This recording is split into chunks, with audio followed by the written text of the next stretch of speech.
our search for the world's most extraordinary homes, we've come to the USA and headed straight for the Sunshine State. Give me a word that describes Miami, Florida. Heat. Sunshine. Water. Money. I've got to say it. Glamour. But we're looking for more than a bit of bling. I feel like I'm in a painting. We've been given the keys to 4 Florida homes, and in a place with a celebrated architectural heritage, we'll discover how some of the world's greatest architects can deliver the glitz. So, this is my quiet Miami. With high-end design. This is a house that opens up like no house I've ever seen. We'll explore how Florida's modernist history is now influencing a new generation of architects. It's the perfect house for this part of the world. Large or small, there's no doubt we're in the right place to see how high culture mixes with popular culture, to see houses opulent and down to earth. It's extraordinarily beautiful and very, very enticing. Our first home overlooks Indian Creek and the Atlantic Ocean. Built on a waterfront plot, the locals refer to as prime real estate. What's curious about these houses is that they're quite traditional houses. I mean, they're quite ordinary architecturally. I haven't seen anything that's kind of really out there. Where's the flamboyance? Exactly, something sort of cutting edge. I think the question then is, if you can do anything you want, what do you do with all those dollars? What you do is aim high and seek out an exceptional architect. Canal House is the result of a developer willing to value design more than cost-cutting to create a remarkable waterside house. It's time to go and see how the other half live. Rooted in an understanding of traditional modernism, there's also something cinematic about its main elevation. If you've got $30 million to spare, you could buy this place. But does that sort of price tag guarantee you good design? Core. It's a big place. Oh, I like what I can see through there. There's another world through there. The facade does make a big impact. But what really sets this house apart is how just as much attention has been paid to what's behind. Where the designers have created an informal tropical garden with soft curves and rich planting around a natural swimming pool. You're sort of almost in nature, even though we're very much in the city. And a sun trap. I mean, it's incredibly bright here. Anything? I think that's the bedrooms. Oh, okay. Here. So all of this will open up, and out you come in the morning and swim in your natural pool. How lovely. It's got fish in it too. I'm not sure I'd really fancy a dip in there, but it's a picture to look at.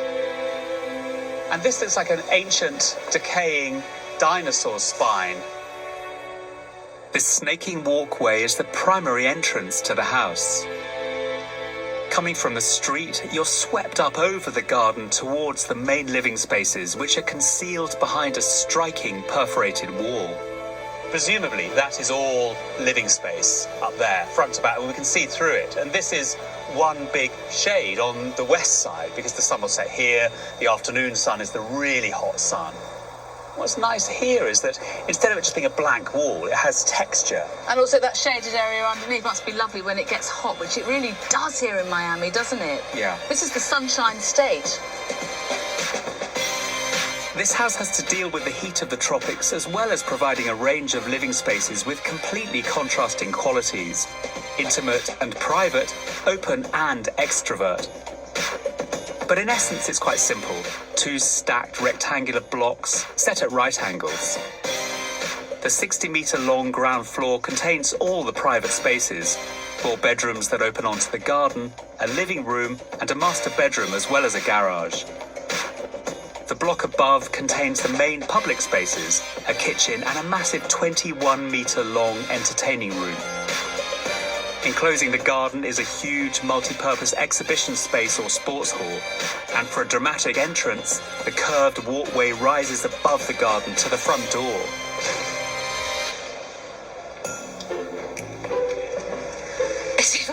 when you get inside than it looks from the outside. Do you know why that is? No. I think it's the proportion of these pieces of teak that are only 3/4 of an inch wide that wrap up all the way over the top and down. They're very, very small in a very big space, so it exaggerates the sense of space. Plus, there's no structure in that entire opening. And that's a big span. There's nothing that brings it down to a domestic scale. It feels like a film set where, you know, you could easily have 30 extras in here playing, I don't know, people from... Scarface. From Scarface, yeah. Something really glamorous and dramatic. Oh.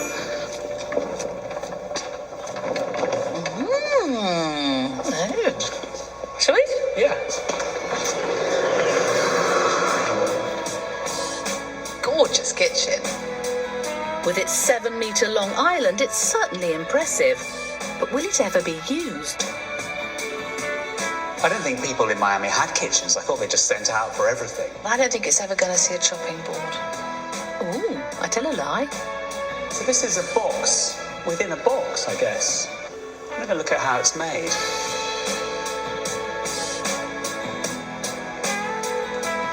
Yes, it is a box within a box, which is curious because it gives it a sense of scale, but it's also people that have a sense of scale within this space, because as the person diminishes, you'll find that the space increases. That's brilliant! How did you do that? Is so good. I've never seen anyone do it better than that. Oh, it's really stairs!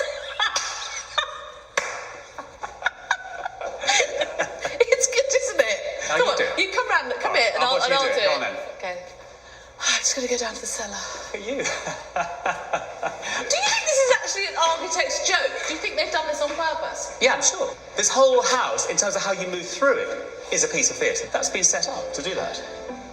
Very pleasing. It's a real piece of theatre, but it is, or at least will be, someone's home. And exploring downstairs, I want to know how it feels to live in. There's such a sparse palette of materials in this house. On the interior, everything is either white, stone, or timber.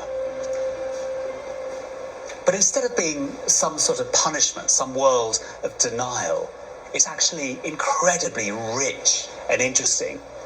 I think for two reasons. The first is that natural light comes in through these screens into the bedrooms in a really beautiful way. The other reason is that all of these bedrooms are connected to nature. And however beautiful materials are, they're never as beautiful as natural light and nature.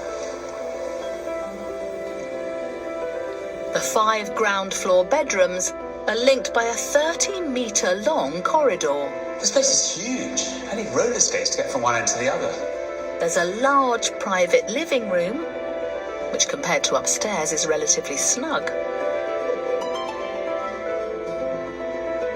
The main bedroom is enormous. And the bath is pretty impressive too.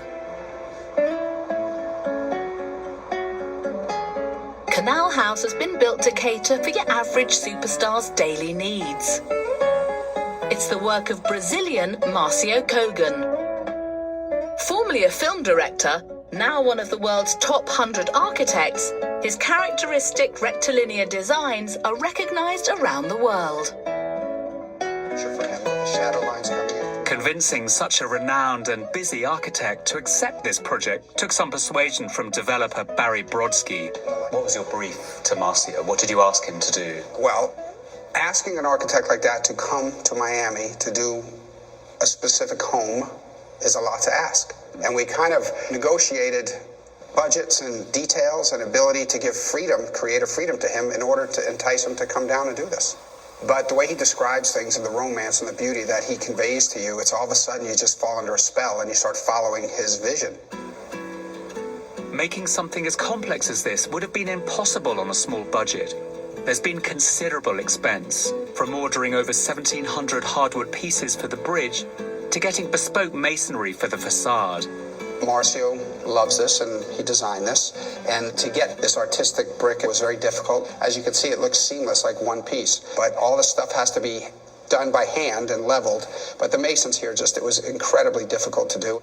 But everything's about a moment for Marcio. It's interesting to see how the architect's earlier life in film has influenced the design. This front elevation has a very particular ratio. Marcio explained to me, this is like the way movies are shot, they're very horizontal. So everything was set to create a very cinematic feel when you sat inside looking outside to the ocean. It was an enormous engineering challenge. The span is almost 70 feet across without a column, and most people thought it couldn't be done, so that was another big financial commitment. So there's been a lot of those pills to swallow, but in all fairness, I agreed to doing that as part of embracing his creativity. It's rare for a developer to encourage design and not budget to lead decisions. But Barry's willingness to spend the extra dollar extended to the outdoor spaces too. He commissioned renowned landscape designer, the superbly named Raymond Jungles, to create the garden. I think this garden has a huge sense of energy. Well, I would say that probably everything's in harmony here. There's a really good sense of proportion and scale with the spaces. There's a really good yin-yang relationship between the architecture and the garden.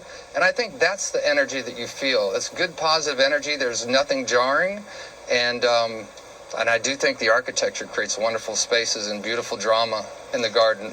The use of water is exceptional here. Was that an important element for you? Well, I'll have to say, like Luis Barragan always said, water is the heart and soul of a garden. So once again, that was part of the genius of Marcio's concept, was a bridge over the water through the garden and to the architecture. It's this processional movement through gardens, because gardens really are more about movement than they are about a fixed perspective.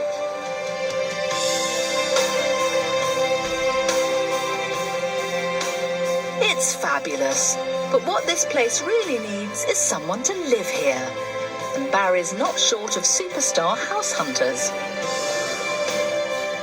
Swiss Beats and Alicia Keys, I was here with them a couple of weeks ago. Drake was just here. Vera Wang. You're not tempted to move in? I am at times, yes. Every time I come here, I never want to leave. In supporting a renowned architect to work with creative freedom, Barry has elevated something that could have been a simple piece of commercial real estate into a piece of high architecture.